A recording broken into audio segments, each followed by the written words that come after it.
Hey, so here we are, home stretch, getting down there. I guess, how are you feeling? Pretty mixed. It's been a great career, but it's time to go. And but it's all I've known pretty much my entire adult life. Okay, so let's go into what you've known. So part of this is for those who are unfamiliar.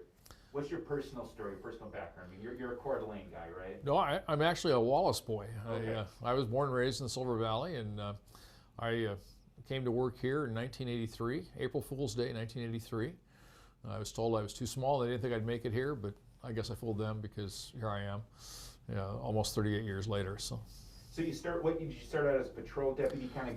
I started in the jail, in the old jail that had been condemned in 1976 and was replaced in 1987.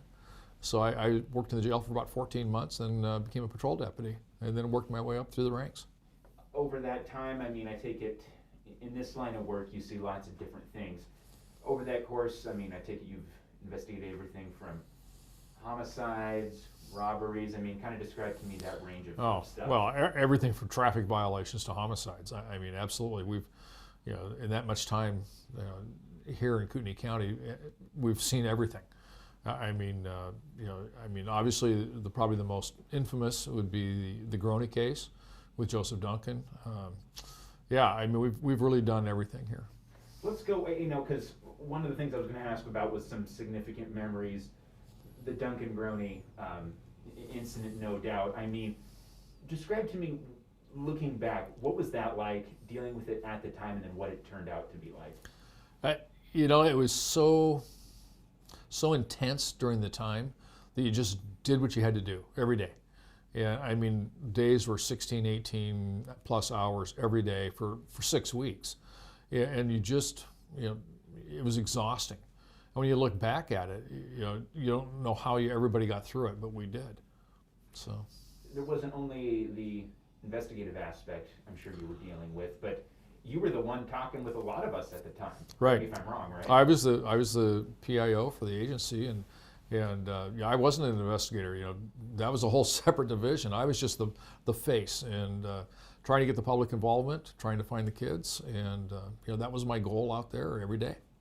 What was that like, waiting for the phone to ring or trying to get tips? I mean, I wasn't around at the time, but just from what I've heard and what I understand. We got over 2,200 tips on that case, and it came from all across the country because it was international news. It started as a national story and became international news real quick.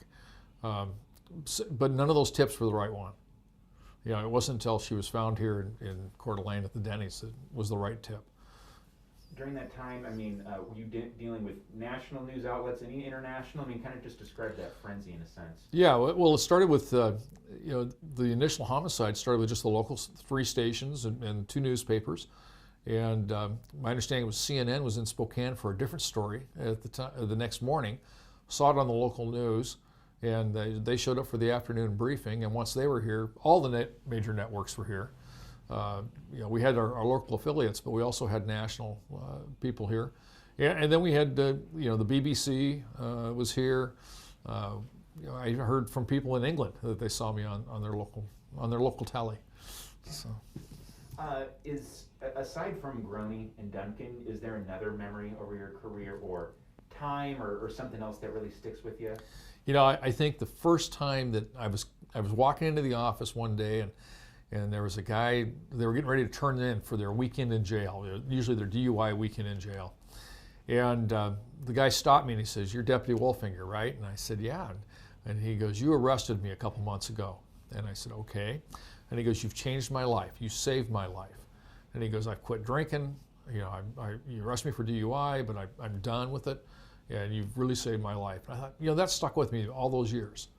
That was important. And I think maybe that's something, correct me if I'm wrong, maybe not everyone realizes is, I think law enforcement, you can change a life in that regard, right? Absolutely. I mean, we have positive outcomes with people every day.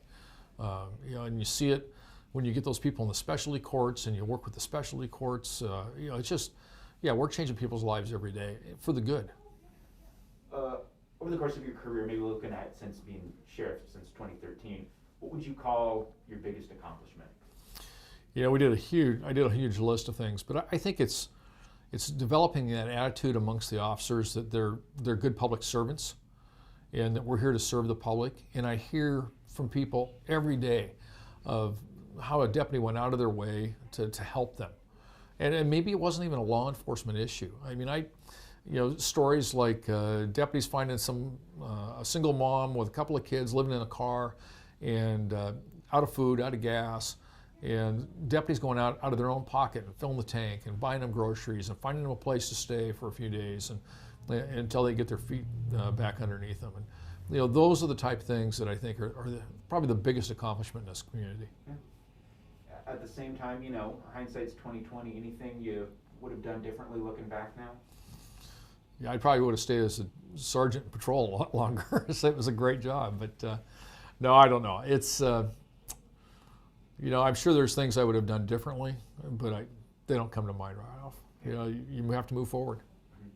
What are you going to miss the most? I'll miss the people here. Yeah, I won't miss the middle of the night phone calls. I won't miss the arguing with commissioners for budgets. I won't miss the politics of the office. I will miss the people, and I will miss that being part of something that's doing something good in the community.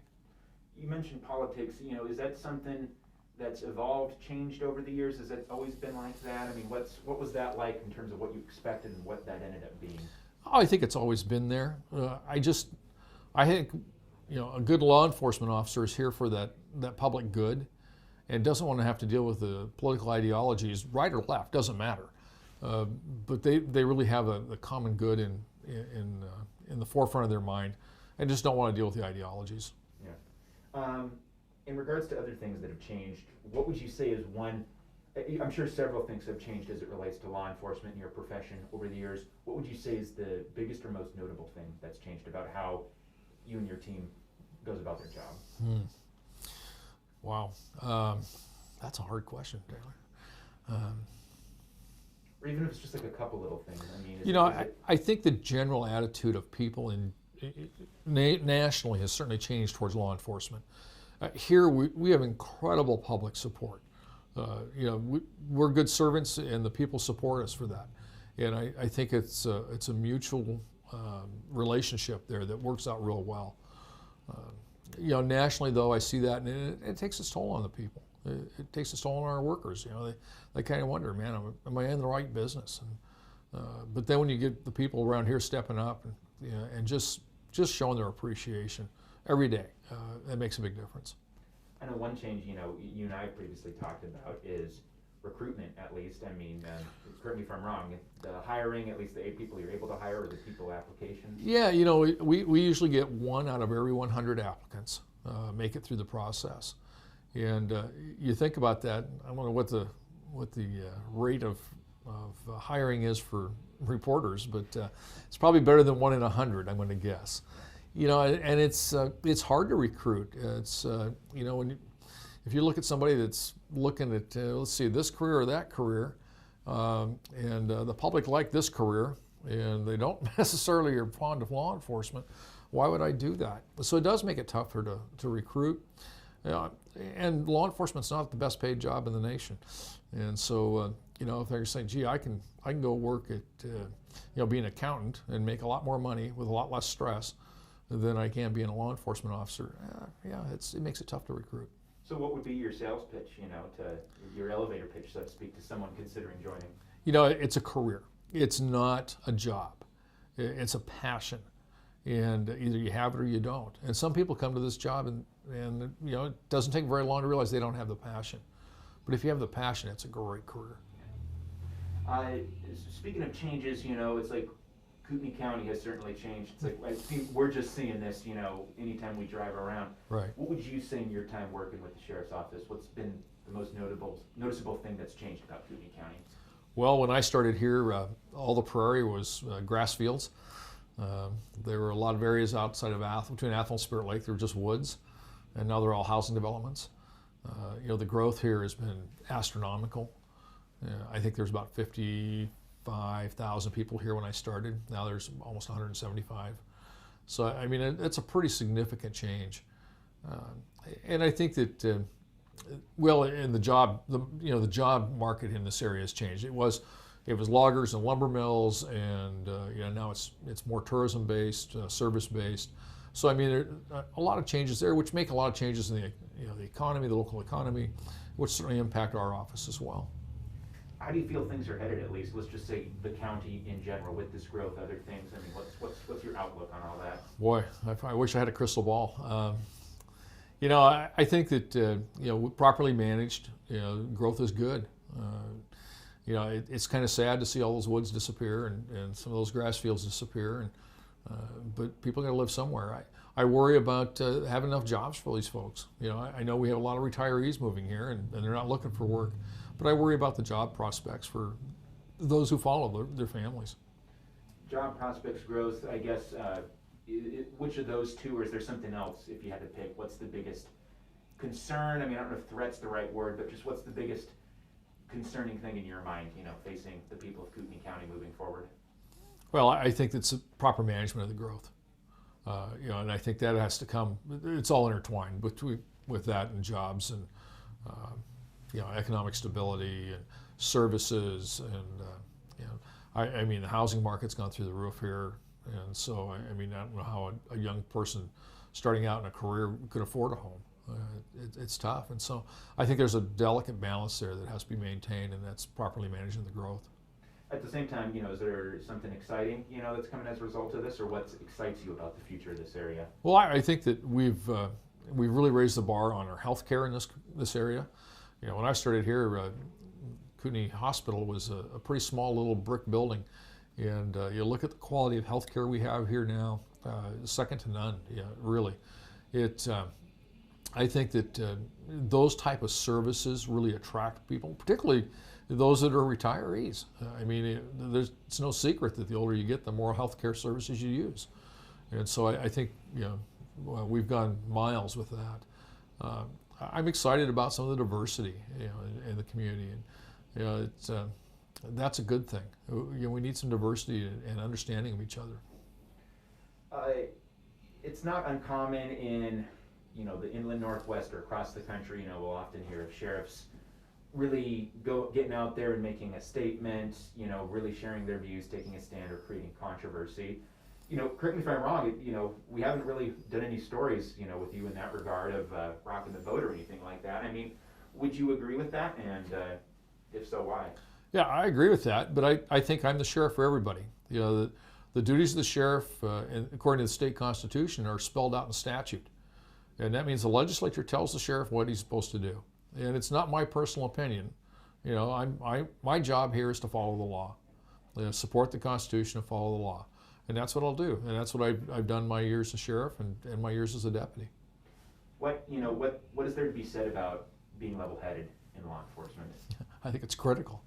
I think that there's nothing more critical than being level-headed and even-keeled, not only for the public but for your staff. Your staff wants a leadership that's going to be level-headed.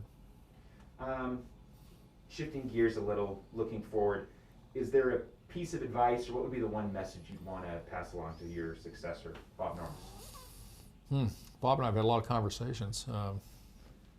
You at liberty to share what how those have been? No, they've been great. Yeah, no, I wanted this transition to be as smooth as possible, and so did Bob. And rely on the experience of those still here in the office. For Bob coming from the outside, I think that's important. There's years and decades of experience here, and understanding of what we've tried and have failed, and that way you don't have to repeat the mistakes of the past. As you move on, what would be the one message, or at least a message or two, you really want to share with the people of Kootenai County? It's been an honor and a pleasure to be here. I truly mean that. The community here has been awesome, and it's really been my privilege to serve them. Last thing I would have, as soon as the retirement officially hits, you gonna kick back at home? You gonna take a trip? I mean, what can you say there? Well, since my last work day is December 31st, I think I'll stay home on January 1 and watch football, which sounds like a good plan. But yeah, my wife and I have some trips scheduled later in the spring. COVID willing, and you know, vaccines coming out and stuff. So yeah. Cool. Maybe a COVID question? That's a hell of a last year to Yeah, did you expect it would die? Yeah, you know, I thought my last year might involve maybe a little bit of flood, you know, in the spring, maybe a wildfire in the summer.